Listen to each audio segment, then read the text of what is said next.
आज कंप्यूटर विषय में आपका टॉपिक है कंप्यूटर नेटवर्क। कंप्यूटर नेटवर्क के बारे में हम आपको कंप्यूटर नेटवर्क को समझाने से पहले हम थोड़ा सा एक एज ए प्रस्तावना के रूप में समझेंगे कि हमें कंप्यूटर नेटवर्क की आवश्यकता क्यों पड़ती है या हमने उसका यूज़ क्यों करना शुरू किया है। बच्चों, आपने बहुत से सरकारी एवं गैर सरकारी संस्थानों में प्रायः देखा होगा कि किसी भी कार्य को करने के लिए उसके विभिन्न विकल्पों, उसके विभिन्न चरणों से होकर गुजरना पड़ता है। हाँ, जिसके लिए हमें बहुत से व्यक्तियों की आवश्यकता पड़ती है। उदाहरण के लिए, यदि आप बैंक से पैसा निकालना चाहते हैं तो एक व्यक्ति आपके खाते में बकाया धनराशि चेक करेगा, दूसरा व्यक्ति आपके द्वारा मांगी गई धनराशि को स्वीकृत करता है तथा काउंटर पर कैशियर आपको धन उपलब्ध कराता है। इन सभी कार्यों में काफ़ी समय लग जाता है।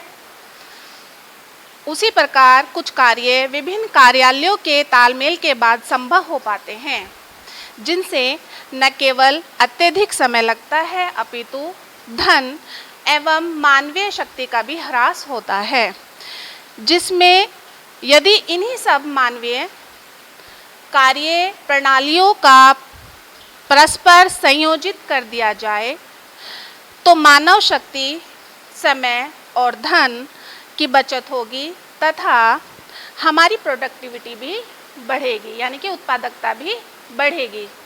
कंप्यूटर के प्रयोग द्वारा इस समस्या का बहुत ही प्रभावशाली ढंग से समाधान निकाला गया है, जिसकी पहली कड़ी हमारी कंप्यूटर नेटवर्क है। सबसे पहले हम जानेंगे, तो फिर अभी हमने पता करा कि जिस तरह से हमारी दैनिक दिनचर्या में एक एग्जाम्पल हमने बैंक के बारे में बताया कि किसी भी कार्य को, कोई भी का एक उदाहरण दिया था हमने बैंक का, लेकिन कुछ भी कार्य हो सकता है। उस किसी भी कार्य को करने के लिए हमें विभिन्न चरणों से तो गुजरना पड़ता ही है। इस तरह से हमारा समय, धन और मानव शक्ति का भी ह्रास होता है। तो इन सब से बचने के लिए कंप्यूटर ने एक कड़ी जोड़ी कंप्यूटर नेटवर्क की।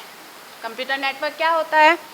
कहता है कि दो या दो से अधिक परस्पर जुड़े हुए कंप्यूटर या अन्य डिजिटल युक्तियों और उन्हें जोड़ने वाली व्यवस्था को कंप्यूटर नेटवर्क कहते हैं। ये कंप्यूटर आपस में इलेक्ट्रॉनिक सूचना का आदान प्रदान कर सकते हैं और आपस में तार या बेतार से जुड़े रहते हैं। सूचना का यह आवागमन खास परिपाटी से होता है, जिसे हम प्रोटोकॉल कहते हैं, और नेटवर्क के प्रत्येक कंप्यूटर को इसका पालन करना आवश्यक होता है। बात करते हैं अब कंप्यूटर नेटवर्क के वर्गीकरण की। कंप्यूटर नेटवर्क का वर्गीकरण हम दो प्रकार से लेते हैं, एक भौगोलिक दूरी के आधार पर और एक कार्यों के आधार पर। भौगोलिक दूरी की बात करते हैं तो भौगोलिक दूरी के अंदर 3 डिवाइडेशन है। पहला है लोकल एरिया नेटवर्क, यानी कि लैन। दूसरा है मेट्रोपॉलिटन एरिया नेटवर्क, यानी कि मैन। एंड थर्ड लास्ट है वाइड एरिया नेटवर्क, यानी कि वैन। सबसे पहले हम लोकल एरिया नेटवर्क के बारे में चर्चा करेंगे कि लोकल एरिया नेटवर्क किस लिए यूज़ किया जाता है, कैसे यूज़ किया जाता है। लोकल एरिया नेटवर्क के अंतर्गत हम बहुत सारे कंप्यूटरों को आपस में तार के माध्यम से एक स्थान पर, अर्थात किसी एक बिल्डिंग, किसी एक कमरे में जोड़ते हैं। यह सबसे शक्तिशाली तकनीक होती है, जिसको वर्ष 1980 में आरंभ किया गया था, यानी कि लैन का जो स्टार्टिंग हुई थी वो 1980 में स्टार्टिंग हुई थी लैन की। इसका जो हम लैन की नेटवर्क यूज़ करते हैं, इसमें जो सबसे पॉपुलर नेटवर्क आता है वो स्टार नेटवर्क के अंदर और रिंग नेटवर्क के अंदर लैन की कोडिंग की जाती है।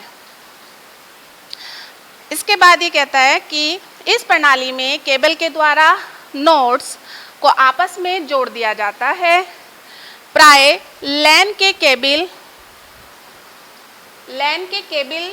यानी कि जो तार होते हैं वो कौन से केबल होते हैं, कोएक्सियल केबल होता है और फाइबर ऑप्टिक केबल का यूज़ किया जाता है। लैन में जो तारों को जोड़ा जाता है वो जो तार होते हैं वो कौन से होते हैं, कोएक्सियल और फाइबर ऑप्टिक केबल। इनकी संचार गति बहुत तेज होती है। लैन में टर्मिनल कंप्यूटर आपस में जुड़े होते हैं और यह टर्मिनल विभिन्न प्रकार के होते हैं। संक्षेप में अगर हम कहें बहुत ही सीधे और सरल शब्दों में तो लैन सीमित भौगोलिक क्षेत्रों में कार्य करता है। लैन प्राय किसी संस्था या उद्देश्य विशेष से संबंधित होते हैं। लैन में आंकड़ों की संचार गति सामान्यतः बहुत अच्छी होती है, लेकिन जो संचार की लागत होती है, जो खर्चा होता है वो बहुत ही कम होता है। लैन में संलग्न उपकरणों का साझा प्रयोग किया जा सकता है। लैन में कंप्यूटर व अन्य उपकरण प्राय तार या केबल के माध्यम से जुड़े होते हैं।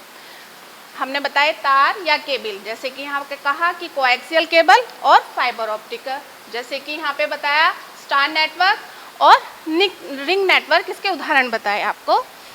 लैन में आंकड़ों की जो संचार गति होती है वो 0.1 से 100 मेगाबाइट प्रति सेकंड मानी जाती है या सेकंड तक होती है। देन इसके बाद दूसरा हमारा जो नेटवर्क है वो है metropolitan area network. Metropolitan area network एक स्थान पर विभिन्न विभागों एवं व्यक्तियों के बीच आंकड़ों एवं सूचनाओं के आदान प्रदान के लिए लैन व्यवस्था बहुत उपयोगी है। अब थोड़ा इससे अगर हम एक बिल्डिंग, एक इमारत से और आगे अपनी नेटवर्क की कैपेसिटी बढ़ाएं तो उसके लिए फिर लैन नेटवर्क का यूज़ नहीं किया जा सकता। उससे आगे की और दायरा बढ़ाने के लिए हमें मेट्रोपॉलिटन एरिया नेटवर्क पर जाना होगा। इसकी जो सीमित दायरा है वो 50 से 100 किलोमीटर तक के अंदर आता है, जैसे कि पूरा एक शहर मान सकते हैं। एक शहर, जैसे मैंने आपको बताया, 50 से 100 किलोमीटर के क्षेत्र में नेटवर्किंग की जाए तो इस व्यवस्था को मेट्रोपॉलिटन एरिया नेटवर्क के अंतर्गत यूज़ कर सकते हैं। इस तकनीक में लैन संयोजनों को आपस में जोड़ दिया जाता है, जिससे संचार प्रोटोकॉल 7 या 7 लेयर्स पर विभाजित होकर कार्य करते हैं। वो 7 लेयर्स है, जैसे physical, data link, application, presentation, session और ट्रांसपोर्ट नेटवर्क। ये 7 लेयर्स हैं जिनके ऊपर ये अपने प्रोटोकॉल का विभाजन करके हमारे कार्य कंप्यूटर नेटवर्क के, मेट्रोपॉलिटन एरिया नेटवर्क के कार्य को सरल और सुगम बनाता है। इसके बाद बात करते हैं वाइड एरिया नेटवर्क यानी कि वैन की। वाइड एरिया नेटवर्क या वैन ये कह रहा है कि जब किसी एक इमारत या एक बिल्डिंग के लिए हमने कौन सा कंप्यूटर नेटवर्क यूज़ किया, लैन। जब एक इमारत या एक कमरे से हम बाहर का दायरा यूज़ करते हैं, थोड़ा सा और बढ़ाते हैं, तब हम मेट्रोपॉलिटन एरिया नेटवर्क का यूज़ करते हैं। जैसे हमने आपको अभी बताया 50 से 100 किलोमीटर के दायरे में हम जो नेटवर्क का जाल बिछाते हैं वो मैन का यूज़ किया जाता है। देन इससे भी आगे और हमें और इसका स्कोप बढ़ाना है, इसका और क्षेत्र बढ़ाना है, तब हम वाइड एरिया नेटवर्क का यूज़ करते हैं। वाइड एरिया नेटवर्क, यह नेटवर्क लैन की तरह ही किसी भी क्षेत्र तक सीमित नहीं माना जाता है। इसे मंडलीय, प्रादेशिक राष्ट्रीय व अंतर्राष्ट्रीय स्तर पर स्थापित किया जा सकता है। साधारणतः वैन में कंप्यूटर टर्मिनल आपस में सैटेलाइट के माध्यम से जुड़ा होता है। उदाहरण के तौर पर लेते हैं रेलवे आरक्षण प्रणाली। रेलवे आरक्षण प्रणाली, जैसे हम मद्रास में रहते हैं और हमें दिल्ली से गुड़गांव जाने के लिए क्या करना है, आरक्षण कराना है, तो ये हम किसके थ्रू, किस नेटवर्क के थ्रू करा सकते हैं, वैन नेटवर्क के थ्रू। लैन की अपेक्षा वैन की गति धीमी होती है। भौगोलिक क्षेत्र की कोई कार्य सीमा नहीं होती है वैन के अंतर्गत। वैन के प्रयोग में लागत अधिक आती है और वैन में आंकड़ों की जो संचार की लागत होती है या पहले संचार गति जो होती है हमारी 1200 से 9600 बिट प्रति सेकंड होती है। इस तरह से हमने इन तीनों में अभी हमने सिर्फ भौगोलिक दूरी के आधार पर ही विभाजन करा है, जिसमें local area network, metropolitan area network और वाइड एरिया नेटवर्क आया है। इसके बाद दूसरा जो वर्गीकरण का हिस्सा है उसको हम कार्यों के आधार पर, कार्यों के आधार पर करेंगे। कार्यों के आधार पर भी 3 आते हैं। Number 1 server, number 2 peer server network, peer network, और नंबर 3 आता है आपका हाइब्रिड नेटवर्क।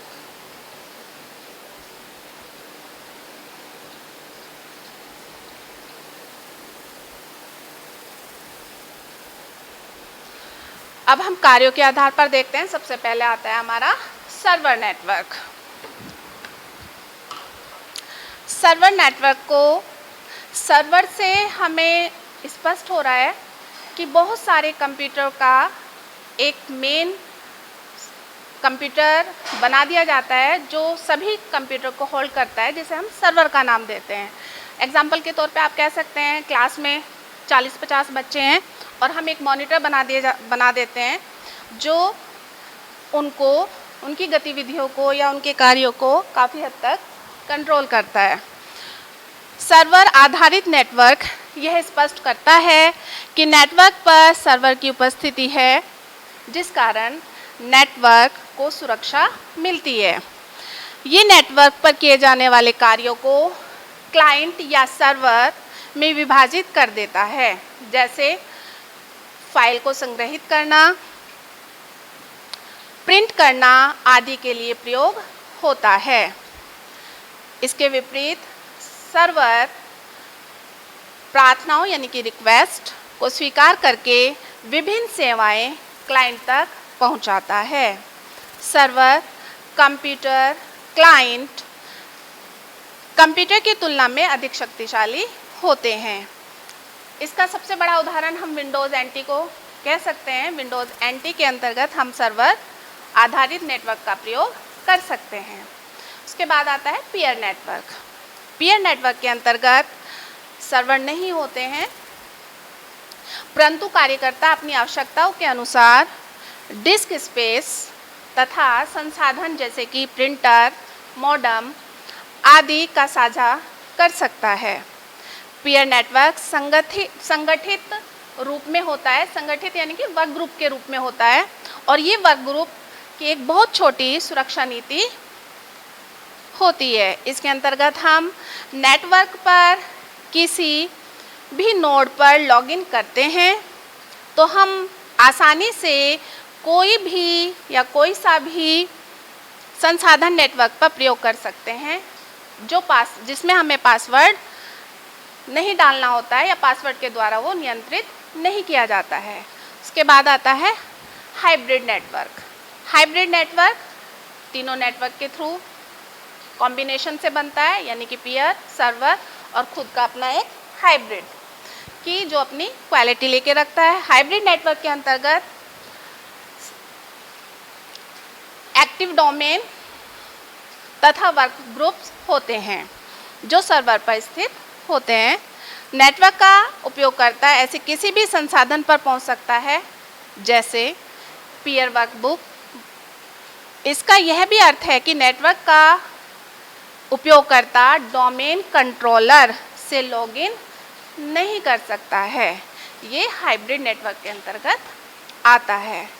तो हमने जाना कि कंप्यूटर नेटवर्क का जो वर्गीकरण है दो आधारों पे किया, एक भौगोलिक दूरी के आधार पर और एक कार्यों के आधार पर।